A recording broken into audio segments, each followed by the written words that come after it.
आज ही Doubtnut app download करें। Doubtnut पर होगा अब आपके सभी मैथ्स, केमिस्ट्री, फिजिक्स और बायोलॉजी डाउट्स का सफाया। बस अपने क्वेश्चन की फोटो खींचो, उसे क्रॉप करो और तुरंत वीडियो सोल्यूशन पाओ। Download now. यहाँ पे क्या है कि डिग्री ऑफ डिसोसिएशन जो है PCl5 का हमें 1 atm प्रेशर पे दिया गया है 0.2। तो हमें वो प्रेशर कैलकुलेट करना है जब डिग्री ऑफ डिसोसिएशन जो है 50% हो। 50% का क्या मतलब है? 50/100 मतलब 0.2 हो, 0.5 हो, सॉरी। तो पहला काम हमारा क्या होता है? पहला काम हम लोग करते हैं कि रिएक्शन लिखते हैं PCl3 + Cl2। ठीक है। टी इक्वल टू ज़ीरो पे मान लेते हैं ये वन था। T equal to T equilibrium का जब समय आया तो उस समय ये वन माइनस एक्स था, ये एक्स था, ये एक्स था। एक्स हमारा क्या है? एक्स हमारा डिसोसिएशन कांस्टेंट है।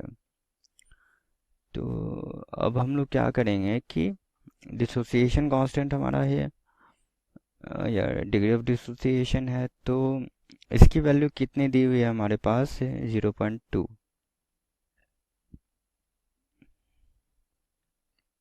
ठीक। तो ये तो हमारा दिया हुआ है, ये हमारा होगा 0.8। तो अब हमसे क्या कह रहा है कि हमें प्रेशर कैलकुलेट करना है जब ये 0.5 हो। तो हमें पता है कि Kp जो होता है, Kp जो हमारा इक्विलिब्रियम कांस्टेंट होता है, ये हमारा सिर्फ T पे डिपेंड करता है, टेम्परेचर पे, और किसी चीज़ पे डिपेंड नहीं करता। तो प्रेशर चेंज भले होगा जब डिसोसिएशन कांस्टेंट 0.5 रहेगा, लेकिन Kp की वैल्यू तो सेम ही रहेगी। तो अगर हम लोग Kp अभी कैलकुलेट कर लें तो वो सेकेंड केस के लिए भी Kp की वैल्यू वही रहेगी। तो Kp कैलकुलेट करने के लिए हमें पता है कि Kp के एक्सप्रेशन में पार्शियल प्रेशर आता है। Kp का एक्सप्रेशन यहाँ क्या होगा? Kp इज इक्वल टू होगा partial pressure of Cl2 into partial pressure of PCl3 divided by partial pressure of PCl5। सारा पार्शियल प्रेशर हमारे पास अभी तो सिर्फ मोल्स है, नंबर ऑफ मोल्स है, तो हम लोग कैसे निकालेंगे? हमें दिया हुआ है कि टोटल प्रेशर जो है 1 atm है। और एक बात और हमें पता होनी चाहिए कि जैसे मान लें हमको पार्शियल प्रेशर निकालना है, तो पार्शियल प्रेशर ऑफ ए होता है mole fraction of a into total pressure. Mole fraction का वैल्यू होता है हमारे पास number of moles divided by total number of moles. Total moles जैसे कि number of moles of a, वो ए का मोल फ्रैक्शन हो जाएगा। तो यहाँ पे वैसे ही हम लोग जब पार्शियल प्रेशर की वैल्यू लिखेंगे, जैसे P ऑफ PCl5, तो वो कितना होगा? तो number of moles of PCl5 हमारा कितना है? वो हमारा 0.8। टोटल नंबर ऑफ मोल्स कितना है? 1.2। 0.8 plus 0.2 plus 0.2 is equal to 1.2। ये है टोटल। तो ये हुआ। फिर PCl3 का है, तो PCl3 हमारा होगा 0.2/1.2 इंटू हम लोग प्रेशर भी करते हैं तो इंटू 1, इसलिए नहीं लिख रहा था क्योंकि 1 ही है। तो P ऑफ Cl2 लेकिन लिखना अभी ज़रूरी है, नहीं तो समझ में नहीं आएगा। तो 0.2/1.2 इंटू 1। ठीक। ये सारा इसका पार्शियल प्रेशर हो गया। हम लोग को क्या करना है? Kp की वैल्यू निकालनी है। Kp में आप पुट कर देते हैं, ये जो हमारा है इसमें पुट कर देते हैं, तो ऊपर में क्या है? 0.2/1.2। फिर PCl3 का तो 0.2/1.2 डिवाइडेड बाय फिर 0.8/1.2। इसकी वैल्यू हमारी आ रही है ऑलमोस्ट 0.0416। ठीक। अब इसके बाद हम लोग क्या करेंगे? ये तो वैल्यू हमारी सेम ही रहेगी। तो फिर हम लोग अब हमें क्या कहा गया था कि 50% जब डिसोसिएशन कांस्टेंट, तो 50% मतलब क्या हुआ कि हमने जो अभी x माना था, x इक्वल टू 0.5 हो जाएगा। ठीक है। तो x इक्वल टू अगर 0.5 हो जाएगा तो फिर सारे नंबर ऑफ मोल्स हमारे चेंज हो जाएंगे। तो उस समय क्या होगा?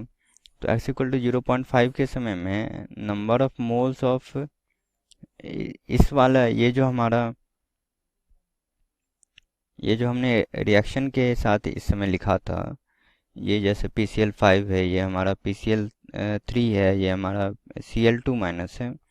तो उसी तरह से जब हम लोग नीचे लिखेंगे तो N ऑफ PCl5 हमारा हो जाएगा 1 माइनस x। तो ये हमारा हो जाएगा 1 माइनस 0.5 इज इक्वल टू 0.5। और N ऑफ हमारा क्या होगा, Cl2 हो जाएगा 0.5 और N ऑफ PCl3 हो जाएगा 0.5। ठीक। अब ये ऐसा हो गया, टोटल हमारा कितना हो जाएगा, टोटल हमारा 1.5 हो जाएगा। 0.5 प्लस 0.5 प्लस 0.5, ये हमारा हो गया 1.5। ठीक है। अब ये हमारा 1.5 हो गया, तो अब सिमिलर जैसा हम लोगों ने ये लिखा था वैसा ही हम लोग लिखेंगे। तो बस अब इस केस में क्या होगा कि PCl5 जो है, इसका हम जब पार्शियल प्रेशर लिखेंगे तो वो क्या हो जाएगा, तो number of moles of PCl5 वो कितना है 0.5, टोटल 1.5 इंटू प्रेशर जो अब हमें नहीं पता है क्योंकि कंडीशंस चेंज हो गए हैं। P ऑफ PCl3 ये होगा 0.5 डिवाइडेड बाय 1.5 इंटू P। और P ऑफ क्या होगा हमारा Cl2 is equal to 0.5 by 1.5 into P। ये हो गया।